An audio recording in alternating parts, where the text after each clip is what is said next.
राधे राधे दोस्तों, स्वागत है आप सभी का आपके अपने चैनल प्रभु कृपा में। दोस्तों, आप सभी को अक्षय तृतीया की बहुत बहुत शुभकामनाएं। दोस्तों, वैशाख मास में शुक्ल पक्ष की तृतीया को अक्षय तृतीया का पर्व मनाया जाता है।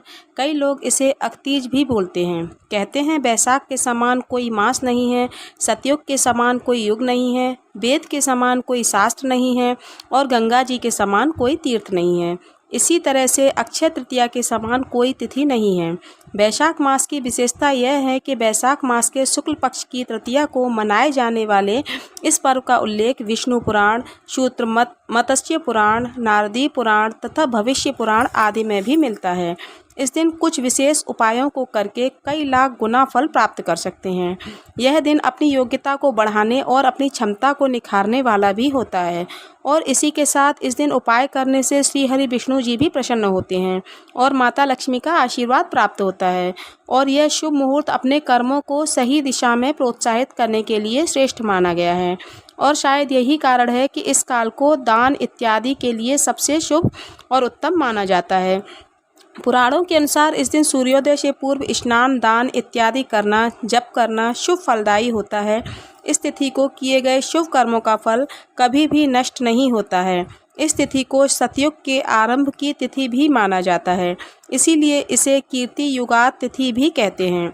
और यदि इस दिन अगर रविवार पड़ जाए तो सर्वाधिक शुभ और पुण्य फलदायी होने के साथ साथ अक्षय प्रभाव रखने वाली भी हो जाती है। और इसी दिन भगवान विष्णु के चरणों से माँ गंगा अवतरित हुई थी और त्रेता युग के प्रारंभ की गणना भी इसी तिथि से होती है और पृथ्वी पर भगवान परशुराम का अवतार भी इसी दिन हुआ था। इस दिन के विषय में मान्यता है कि इस दिन कोई भी नया काम शुरू किया जाए तो उसमें बरकत होती है और इस दिन किया गया कोई भी पुण्य फल कभी भी नष्ट नहीं होता है। जिस तरह इस दिन किए गए अच्छे कर्मों का फल हमें कई गुना प्राप्त होता है, उसी तरह अगर हम इस दिन कोई भी बुरा कर्म करते हैं तो उसका परिणाम भी कई जन्मों तक हमारा पीछा नहीं छोड़ता है। इसीलिए मनुष्य को हमेशा अच्छे कर्म करते रहने चाहिए और कोशिश करना चाहिए कि जाने अनजाने में भी हमारे द्वारा किसी भी तरह से कोई बुरा न हो। पुराणों में अक्षय तृतीया को स्वयं सिद्ध मुहूर्त माना गया है। इस दिन कोई भी मांगलिक कार्य जैसे विवाह, गृह प्रवेश एवं पूजा पाठ, जप या फिर अपना नया व्यवसाय शुरू करने के लिए अति उत्तम माना गया है। अक्षय तृतीया अपने नाम के अनुरूप शुभ फल प्रदान करती है और इस दिन सूर्य और चंद्रमा अपने उच्च राशि में होते हैं। तो अब मैं बात करूंगी कि अक्षय तृतीया के दिन क्या करना शुभ फलदायी होता है। लेकिन उससे पहले आप सभी से रिक्वेस्ट है कि वीडियो को लाइक और चैनल को सब्सक्राइब अवश्य कर दें और बेल बटन को प्रेस कर दें, जिससे आने वाली वीडियो का नोटिफिकेशन सबसे पहले आप तक पहुंच सके और मेरी कोई भी वीडियो आप मिस न करें। और प्लीज़ वीडियो को पूरा ज़रूर देखिए, नहीं तो कुछ महत्वपूर्ण जानकारियाँ आप मिस कर सकते हैं। तो चलिए जान लेते हैं अक्षय तृतीया के दिन क्या उपाय करने से परिवार में हमेशा खुशियाँ बनी रहती हैं और परिवार में हमेशा धन लक्ष्मी का आगमन रहता है। तो मत्स्य पुराण के अनुसार अक्षय तृतीया के दिन अक्षत, फूल और घी का दीपक जलाकर भगवान श्री हरि विष्णु की आराधना करें। ऐसा करने से भगवान विष्णु की विशेष कृपा होती है और संतान संबंधी कभी भी हानि नहीं होती है। और कलयुग के नकारात्मक प्रभाव से बचने के लिए भगवान विष्णु की उपासना करके हमें दान अवश्य करना चाहिए। दान के द्वारा हमारे से जो अनजाने में जाने में जो पाप हो जाते हैं उनका नाश होता है और सुख समृद्धि की प्राप्ति होती है और इस जन्म में सुख भोग कर अगले जन्म में भी यश, वैभव व कीर्ति की प्राप्ति होती है।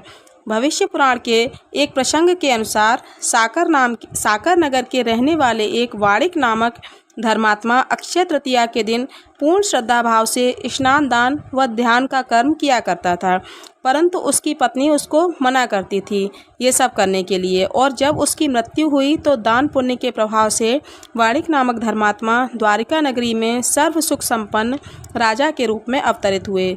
तो इस दिन किए गए दान पुण्य से कर्मों के अनुसार आने वाले कई जन्मों तक सुखों की प्राप्ति होती है, सारी पीड़ाएं, बाधाएं सब नष्ट हो जाती हैं। और अक्षय तृतीया के दिन पवित्र नदियों में स्नान कर सामर्थ्य के अनुसार जल, अनाज, गन्ना, दही और पानी के मटके का, हाथ के पंखे का और वस्त्र इत्यादि का दान से विशेष फलों की प्राप्ति होती है। और अक्षय तृतीया के दिन सोना चांदी खरीदना भी बहुत ही शुभ माना जाता है। इस दिन सोना या चांदी खरीदने से माता लक्ष्मी जी की विशेष कृपा प्राप्त होती है। लेकिन सोने के बढ़ते दामों के कारण हर किसी को सोना खरीदना जैसे नामुमकिन सा हो गया है। यदि ऐसे में आप सोना चांदी नहीं खरीद पा रहे हैं तो कुछ और चीज़ों को भी खरीद सकते हैं। कुछ और भी चीज़ें हैं जो खरीदने से घर में सुख समृद्धि आती है और माता लक्ष्मी और धन के देवता कुबेर भी आपसे प्रसन्न होते हैं। वो अपनी कृपा करके आपके ऊपर बना के रखते हैं, जिससे आपके घर में धन वैभव सुखों की प्राप्ति होती है। शास्त्रों के अनुसार यदि आप अक्षय तृतीया के दिन सोना चांदी नहीं खरीद पा रहे हैं तो इस दिन आप जौ भी खरीद सकते हैं। जौ खरीदने से वह सोना चांदी जितना ही फलदायी होता है। इस दिन जौ खरीदने को भी शुभ बहुत माना गया है। इस दिन जौ खरीदकर भगवान विष्णु के चरणों में अर्पित कर दें, फिर इसे लाल कपड़े में बांधकर अपनी तिजोरी में रख लें। ऐसा करने से आपके घर में धन दौलत की कोई भी कभी कमी नहीं आएगी। धन आपके घर में दिन दोगुना और रात चौगुना बढ़ता जाएगा। एक चीज़ और भी खरीद सकते हैं। इस दिन आप कौड़ी खरीदकर माँ लक्ष्मी जी के चरणों में समर्पित कर दें, क्योंकि माता लक्ष्मी को कौड़ी बहुत प्रिय है और कौड़ी को माता लक्ष्मी जी की छोटी बहन भी माना गया है। माँ लक्ष्मी जी की विधि विधान से पूजा करें और फिर इस कौड़ी को लाल कपड़े में बांधकर अपने पैसे रखने वाली जगह पर रख दें, यानी आप इसको तिजोरी में रख लें। ऐसा करने से आपके धन में वृद्धि होगी और आपके घर धन आगमन के रास्ते खुलेंगे। अक्षय तृतीया के दिन श्री यंत्र का खरीदना भी बहुत ही शुभ माना जाता है। इस दिन श्री यंत्र की विधि विधान से पूजा करके स्थापना करें, क्योंकि श्री यंत्र को खरीदकर घर में लाने के लिए अक्षय तृतीया का दिन सबसे शुभ होता है। और अक्षय तृतीया के दिन आप दक्षिणावर्ती शंख भी खरीद सकते हैं। दक्षिणावर्ती शंख भी माता लक्ष्मी को अति प्रिय है। इसे घर में रखने से हमेशा सुख समृद्धि का वास होता है। दक्षिणावर्ती शंख को पूजा के स्थान पर विधि विधान से स्थापित करें, लेकिन इसके साथ ये भी सावधानी रखना बहुत ही आवश्यक है कि पूजा के स्थान पर हमेशा एक शंख का रहना ही शुभ होता है। और अगर ये चीज़ें भी खरीदना नामुमकिन है तो इस दिन आप एक मिट्टी का घड़ा ले आएँ और उसमें थोड़ा सा दूध और थोड़ा शरबत भर के उसको पूरा पानी से भर दें और फिर उसका दान कर दें। शरबत से भरे इस घड़े को दान करने से आपको हजारों गुना शुभ फलों की प्राप्ति होती है। आपके कष्टों का नाश होता है, आपकी पीड़ाओं का नाश होता है। तो दोस्तों, ये थी कुछ महत्वपूर्ण जानकारियाँ अक्षय तृतीया से जुड़ी हुई, जो कि मैंने आप तक पहुंचाने की कोशिश की है। आशा करती हूं इस जानकारी से आप भी लाभ प्राप्त कर सकेंगे और अपने पड़ोसियों को, रिश्तेदारियों को भी ये जानकारी शेयर करें, जिससे वो भी इसका लाभ उठा सकें। और अगर आपको ये जानकारी अच्छी लगी हो तो आपसे रिक्वेस्ट है कि वीडियो को लाइक और सब्सक्राइब अवश्य करें। और यदि आपके जीवन में कोई भी परेशानी है या कोई भी आप किसी भी तरह से परेशान हैं तो अपनी राशि और अपना नाम लिख दें। हम आपकी राशि के अनुसार कोई भी उपाय बताने की ज़रूर कोशिश करेंगे। तो मिलते हैं अगली वीडियो में एक नई जानकारी के साथ। तब तक के लिए राधे राधे।